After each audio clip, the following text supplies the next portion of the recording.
One thing gone, right? There we go. But the thing is that it's so important to be able to admit and to accept that we need help. I need help. I hope you need help. Because if we admit that we need help and that we're not able to fix everything ourselves, then I think that's the first step at learning about forgiveness. The first step is to say, in my human heart, I don't have what it takes to forgive people.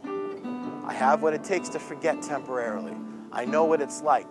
I know what it's like to be able to take what someone's done to me and temporarily put it in a toy chest and close the door.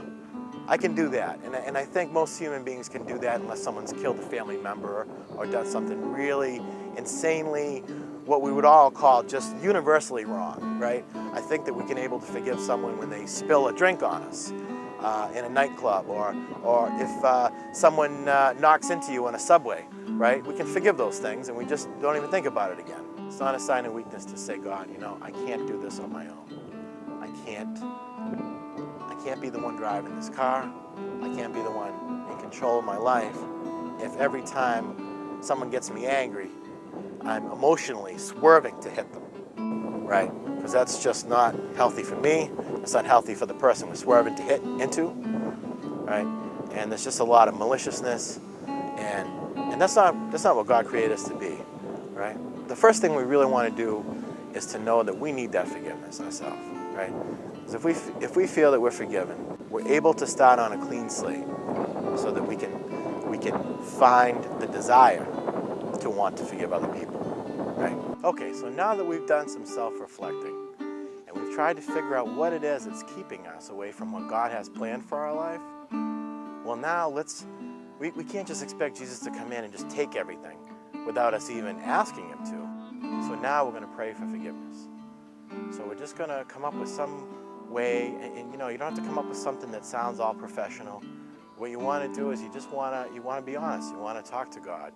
You want to say, God, you know, this is what's going on in my life, and I don't like the way I react to these situations, and I don't like the way that I sin and I do these things that hurt you and hurt our relationship. And would you please forgive me for this? But not just forgive me for it, but please help me to stop doing it in the future. Because what happens is, you know, he will forgive and he will throw it to the bottom of the ocean. But what happens is, you know, we get to that point where we do it again tomorrow, and that's not good either. So we're going to talk about that. But so the first thing we want to do is we want to pray.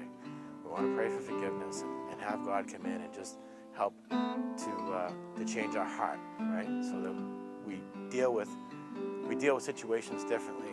We have a stronger relationship with him, and a stronger relationship with him, it fixes the relationships that we have in life. So when it comes to forgiveness and when it comes to God, God does forgiveness perfectly. You know, he doesn't have those fits of temper. He doesn't have the kicking the dog syndrome. The Lord doesn't hold grudges. So you're dealing with a Lord that's perfect.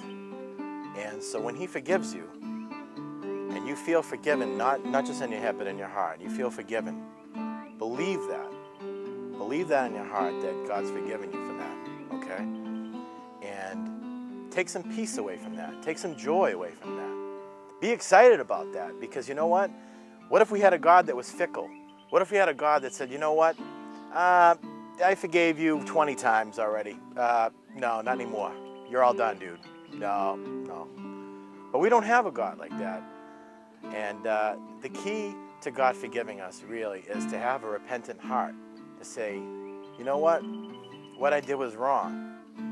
I don't do everything wrong, but the things that I do that are wrong and that are hurtful to God and hurtful to other people, well, those things need to change. And I need help with that change, because we're just not created to fix our own problems like that. We're created to have a relationship with God the Father. And now we know in his perfectness, he is the only one that can reach into our heart, reach into our lives, and take out the guilt, take out the shame, take out anything that keeps us from feeling that feeling of forgiveness, that feeling of ultimate love, unconditional forgiveness. And he's the only one that can do that. We have a responsibility in this. Once we've been forgiven for that sin, we can't go back and visit it. We can't go back and see it as like a vacation spot once a year or once a month or 8 times a week. Once we've been forgiven for that, we have to walk away from it. God calls us to walk away from those things that cause us pain, cause our relationship trouble between us and God, which therefore cause problems with our relationship with people in our lives. So if you look at it like this, we have to walk away. We have to walk away from, unfortunately, we have to walk away from what's comfortable for us. We have to walk away from all the self-medicating things that we've done in our life that brought us pleasure or brought us away from where the pain was. And we got to go to a different place, an unknown, an uncharted place. We have to go there. We have to let God drive us there, and that's scary. Believe me, that's scary, and it's very difficult. It's not the easiest thing in the world, but it is the most rewarding thing to let God into your heart and to let God show you how to forgive other people. Because that's what this is going to come down to. Once you really feel forgiven, I pray that in your heart that you have that desire to share that love, that forgiveness with other people. It's all about that relationship that we have with God, and we want that to be a healthy, working relationship. And we want it to be a two-way communication. Because in any relationship, there's two-way communication. He's taken away all of our guilt and all of our shame. He's helped us to feel forgiven. Let's do something back for God. Let's do something that says, hey, you know what? I respect what you did, Lord. I respect that you came in. And I am appreciative of what you've done in my life. And I am thankful that you've helped me to not feel broken and shattered and laying on the ground. And remember that next time that you feel like God couldn't forgive you for this and God couldn't forgive you for that. Feel that feeling of appreciation and turn it around and let the enemy, whatever he wants to try to tell you and whispering in your ear that it's all right to just feel like crap and feel like garbage. All those feelings of just not feeling good enough. And that feeling you don't even deserve to be forgiven by God, because that's out there. The enemy would love for you to feel like, you know, what you've done, well, hey, you know, God can forgive most people, but not you. Not you. Well, you know what? God will forgive you, and God will forgive me. God will forgive anyone that comes to him with a heart that wants a better relationship with him, that wants a better relationship with other human beings around us. You know, our brothers and our sisters and our mothers and our fathers and our children, the people we go to school with, the people we work with, everyone that we have a relationship with. That should be what it's all about. That should be the whole point of life, is working on relationships like those.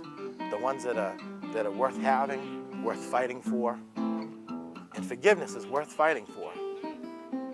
But the best part of all is God does the worst of it. God gets in there and he takes out the hurt. He takes out the pain if you let him. But you got to let him. You got to let him get in there and just take it all away. And he'll do it. And you have to believe that he's strong enough, that he can do that and so many other things. That the same Lord that parted the Red Seas can come in and part all the hatred, the self-hatred, and all the feelings of, he couldn't possibly forgive me. And he can do that for you. He can reach into you and just tear out all the blackness and all the fear and all the anger and all those things. Today, he's going to help you to be forgiven. But you have to want to be forgiven.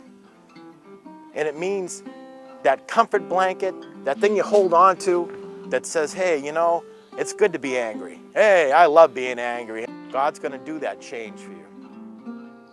But you have to come to him, and you have to admit that there's a problem going on, and you have to say, you know, you're the only one that can do this, Lord. Thank you that you're going to do this in my life. Thank you that you're going to help me to feel healthy and to feel like the child that you created me to be. Forgiveness is attached to something. It's attached to us walking away from the sin that blocks our relationship with God. But once we walk away and we've been surrounded by God's love, we've been surrounded by God's forgiveness, it's like a pickle. You put a cucumber inside a jar with some vinegar, guess what happens to it? It takes on the flavor of the vinegar, right? And now you have a pickle, right? And it's the same thing with God's forgiveness. If you take yourself out, you're that cucumber, you know, and you put yourself in the bottle,